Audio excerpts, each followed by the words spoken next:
I'm a leader, I actually have to stand in front of people and lead them. Neftaly is a good-hearted person. Neftaly life. He's helped me a lot and he's taught me a lot actually about life. Those young people that have been changed is for them to be proud of who they are and how successful they've become through the organization that I run.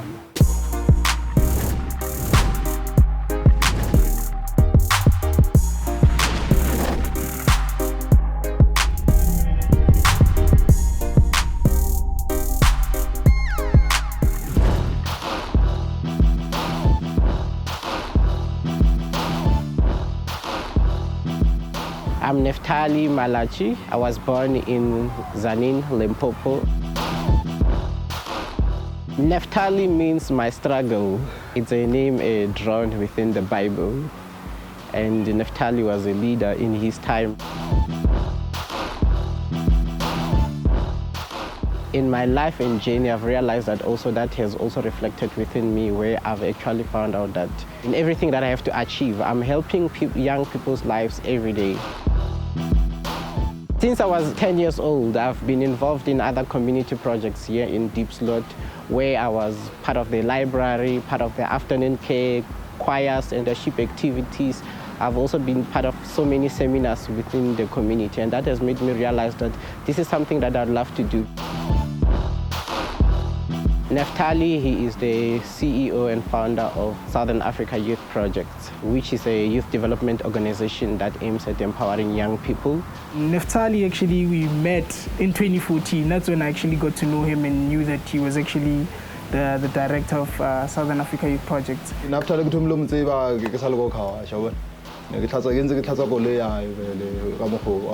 after that,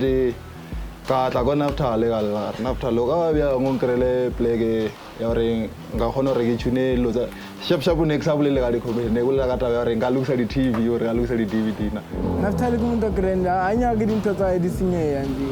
he took me under his arm and he decided to, you know what, he's going to capacitate me, like actually try and expose me actually to a whole lot of things in terms of marketing and communications. Neftaly idea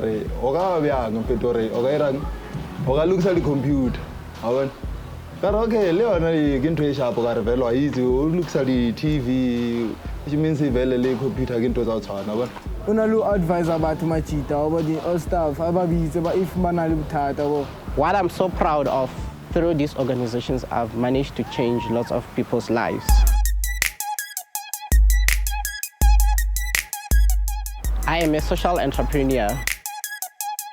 Those people that have participated through the programs, we have changed the way they think about themselves, because before, when they used to come to the center, they would say, I'm suffering, at home it's poverty, and they would complain that they are so poor and they can't reach so many things. He used to come to our school and do a couple of programs with us. So somehow I got interested, then I decided that, maybe it's a thing of my liking, so why don't I just get involved? So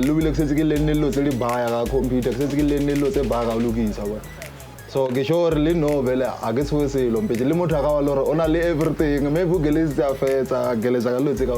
but Neftaly as like jambisa vela or kumuntu like go to sabata abathi Neftaly maybe bona le thata ba bosole so aga o thusa motho ke moduli wa mo Diepsloot. So before ke thoma bereka mo be ke pila ke fita ka tsela ke bona bottle and then be ke duma o tseba computer. So je lengwe ke decide lori iri today go bona black and then ka ba ka tsena ka mo ka botsa information ba ithuta with their computer. Those young people that have been changed is for them to be proud of who they are and how successful they've become through the organization that I run. In Tzaneen, I used to be in a position where my grandmother got a job here in Johannesburg. Then I had no one to take care of me. So at 10 years, I had to cook for myself, go and fetch wood and prepare everything until my mother waited for the year to end, and then I relocated to Johannesburg. After I came to Johannesburg, I realized that things were so tough. in the sense that sometimes we would just sleep on porridge. Thought of what is it that I can actually do to actually stop this situation, because every time when I had to go to school, everybody here in towns, they're eating their kotas and all these patlos, and the only thing that I had to eat was pap and cabbage. When Neftaly started this organization, there was totally nothing. I remember I lost weight badly because now I had to come up with ways of sorting out the mess.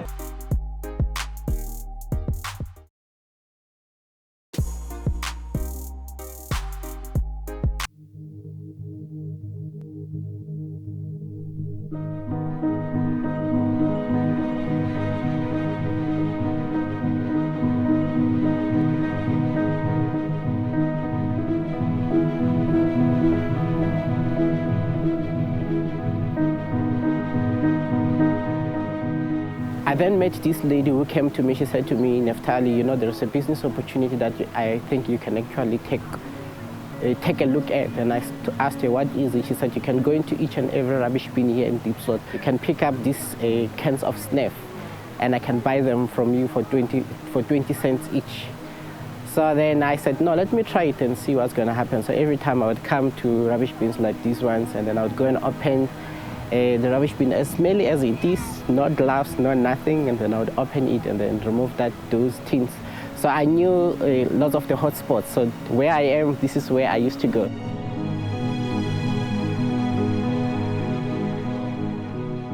Then the lady, when she comes, she would find them very clean. But what I also didn't like it was the fact that even my neighbors, you know, they used to laugh at me and also tell me how stupid I am.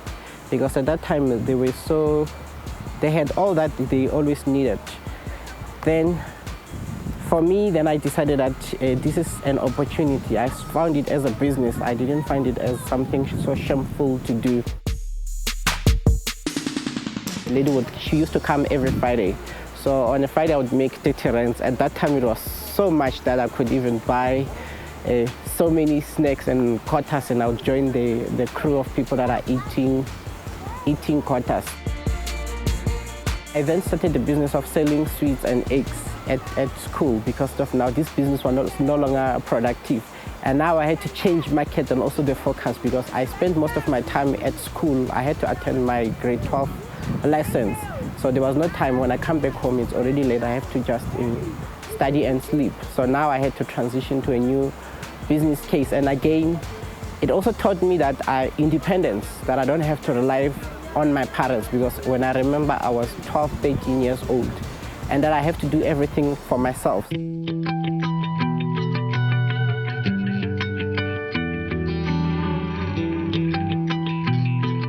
Neftaly o gotse boima ka lebaka la gore ke first born ga gabo o bereka motho o mo one ga gabo o bereka papa, and then mama sa bereka. So that thing ile a dira gore le yena a nyaka go ba motho a breadwinner ga gabo a thushe batswadi ba gae, which is happening right now. Every afternoon, you know, we would just be sitting at home or either sitting on the street. People are sitting and they've got nothing to do.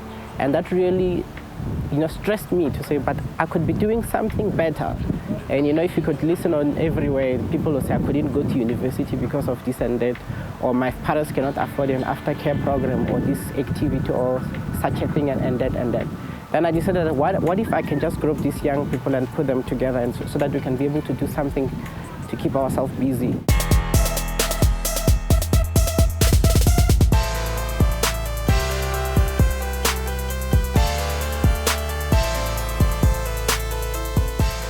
I started this organization as a drama group, and then lots of young people, they came in. Some were observing how I was doing things, and they said to me, Neftaly, can we just help you in directing these groups? And then I had nothing to do. Then I said, no, let me open a new program. There came the sewing and the beadwork, earrings and the necklaces project. When Neftaly started this organization, there was totally nothing. I remember when I was telling me they started from doing art. They were using feathers. They would pick up feathers and ask from people. And then people came to me and they said, Neftaly, can you start an art school? But when I did some research on the internet, I found that starting an Abet school would be a long process because that has to lead you to the government. I had to start something that is independent. While I was doing that, ladies came and they also joined me there, and they said, no, what is that I can do next? I've been taught that in your organization you need to have paperwork. So the lady told me that they were gossiping and they said I'm wasting their paper. And somebody came and they told me that you are wasting their paper and ink. And then when I went to the lady and I said, do you think I'm irritating you? And she said to me, no, you're actually not irritating me. But what if you can just go to the government and ask for computers and photocopy machine?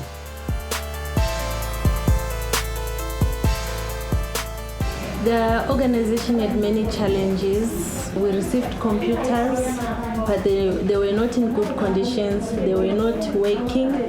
At that time, we didn't have any funds to repair them. We didn't have any technician to volunteer and come and service the computers. It was a big challenge. Then I had to scrap them myself and fix until I was left with 9 computers. And then I said, let me start a computer school. Then I got students to come and learn. Heke fetsa o dia computer Neftaly a bo re o ngratile a re ke shota ka PA ke kopa o be personal assistant ya ka ke mo ke thomile mo tseba.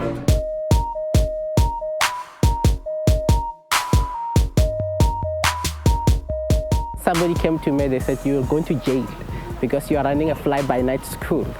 Then I had to contact the CETAs, and the CETAs, they told me all these processes and systems. Nobody gave me the tools. All they just told me is, you can do this and do that and do that.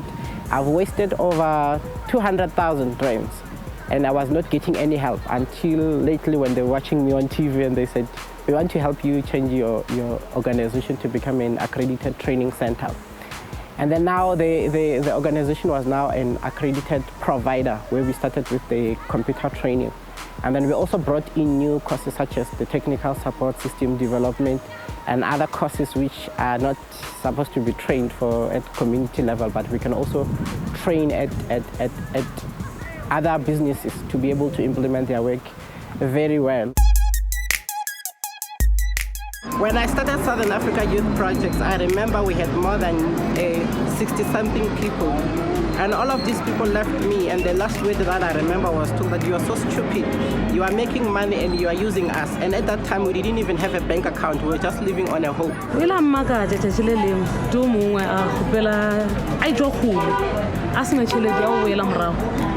And ha tla gate o tlela mathomo Neftaly re ke tlo thusha ke tlo direla ntwe o nyakang so lanka o to tsena sekolo ka mo ke tlo thusha and then abutola ba re ha tsamaya a ke na tšhelete ya o tsamaya Neftaly o mmakaditse o mo file tšhelete ya o namela a ba mo fa le tšhelete ya go ja fela la na jela abuto re na le ene mo organization ya Neftaly is a good-hearted person. He loves to see himself on top, not only himself and other people as well. He loves bringing other people with him.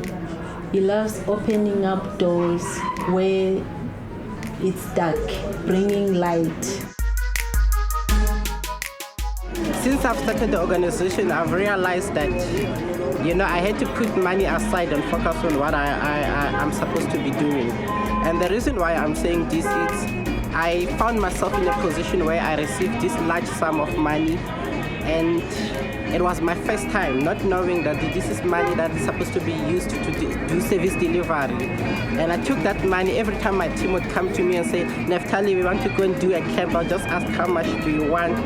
And from there, other team would also come and say, we want money for lunch, we want money for that, and I'll just disperse that. Things were in such a mess. I remember I lost weight badly because now I had to come up with ways of sorting out the mess.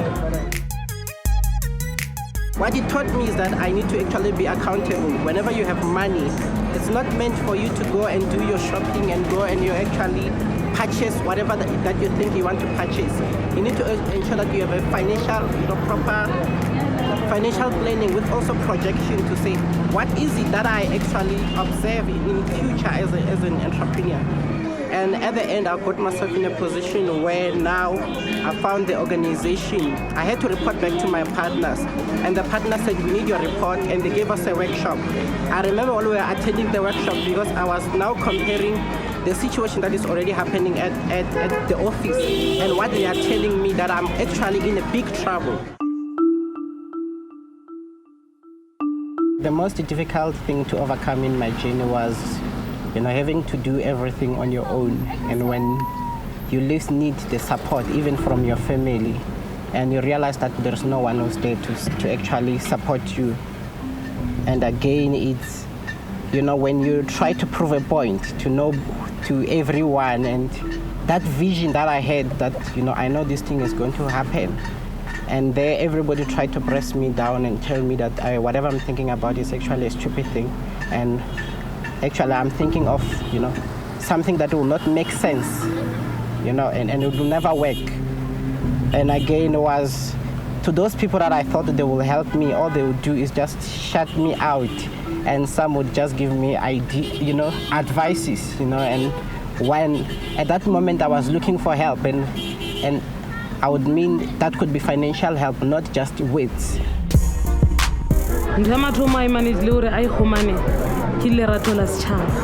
One thing that I was also taught by the people that I used to associate myself with is you're going to be big, and you're going to have whatever that you need on this earth.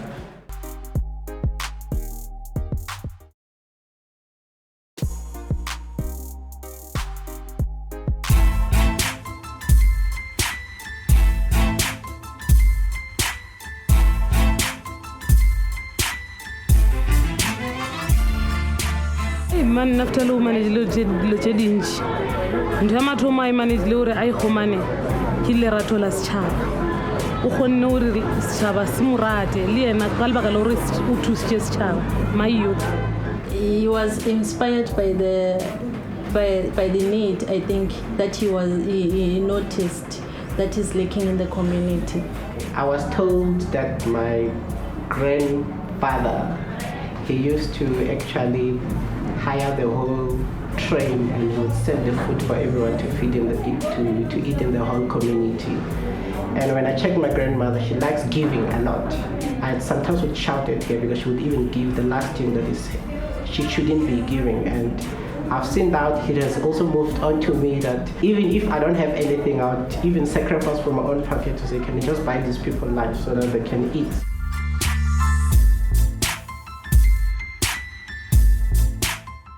Ke naona gore inspiration o ihumana ga gago go mama hae go batswadi ba gae le the way a hotseng ka ona o nyaka South Africa e change. I think it also goes with the generation where you're coming from, that you've been taught. That's how we grow up, in our family, that my grandmother would shout at me to say, why would you actually not give somebody food? One thing that I was also taught by the people that I used to associate myself with is you're going to be big, and you're going to have whatever that you need on this earth, but always remember the poor and the needy. But not knowing that the journey that I'm going to is to work with the needy every second. And for me, I always remember that line to say, I'd rather not have, because I believe that if somebody comes and they get those jobs, God will bless me with as many gifts. And I've seen that happen, several times where I go and buy somebody grocery from my own pocket after seeing that person was really nasty. Remember, this is my full-time job, to do community work, helping people. And after doing that, then somebody would come and give me a car as a donation. And I was like, wow. So it means I should do this more often. I've got offices everywhere, Diepsloot, Daveyton, Pretoria as well. I've never even spent 1 cent from my own pocket. All are fully finished, but everything that we need, people are working in there. It's not me, it's the people that I have actually been changed, and just for them to say thank you, Neftaly, and some I don't even get to see them, but when they say thank you, your organization has really helped me. It really made me believe that if I'm going to change people's lives, I'm going to be blessed more.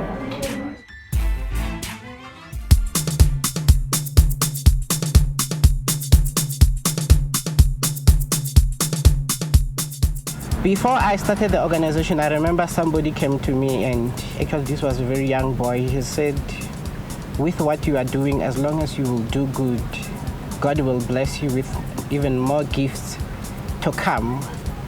And the other way that I was told was, if you do what you do right and actually help people that are actually needy, God is going to bless you more than twice. I remember sacrificing most of my time and the resources that I have, and at that time I was thinking I'm actually wasting my time. And every time the public could say is, God will bless you, can God bless you? And I remember at the age of 19, I received 2 cars donated to me.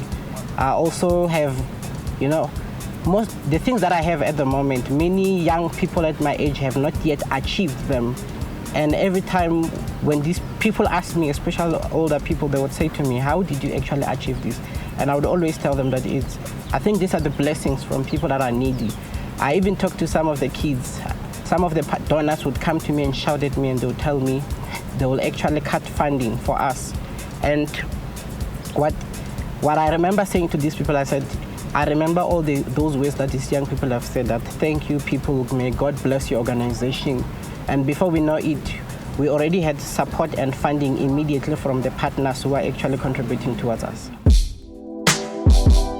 Neftaly o rata gore batho ba rutega, batho ba sekolong. Ha o ka lebella ka bo thu bana ba ga ba tšhaiša, o tlala bana ba sekolong. So ntho a e ratang kudu-kudu ke education. I was inspired by Nelson Mandela's words when he said we need to change the way the society treats its children. People need to stop saying we work for the youth, and they should now saying we work with the youth. And that approach made me realize that I need to change things. I need to change the way the youth think about themselves. Another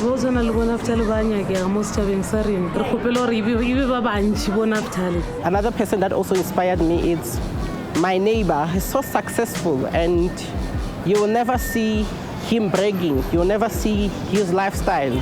And every time I was trying to follow the way he moves and the way he do his things, and that he lives a private life, that nobody would realize or recognize what is it that he's doing on a daily basis. Nagnagori just thanks ku Neftaly le modimo ankaile mo kyang teng nyago fitla mo kyang teng ke riche my goal. Ke ngwana Neftaly mone mara o nrutile hore bophelo thuto ga ina gore o monyane or o mogolo. Ke mogolo mo ena thata mara o nrutile. What I would love to advise young people that actually want to venture into something that I've already started is that you need to always remember that even when you start a community development initiative, is as difficult as you start a normal business. And again, if you can look at how you grow up at home, it's the same situations, because you will always find difficulties, you'll always find ups and downs. But what I would urge people is that when you actually start something, you need to actually, hold on to it. And also, you must be somebody who wants to learn new things all the time. Allow advices. Also go and ask from people that have already made it. Malatjie, Phiri,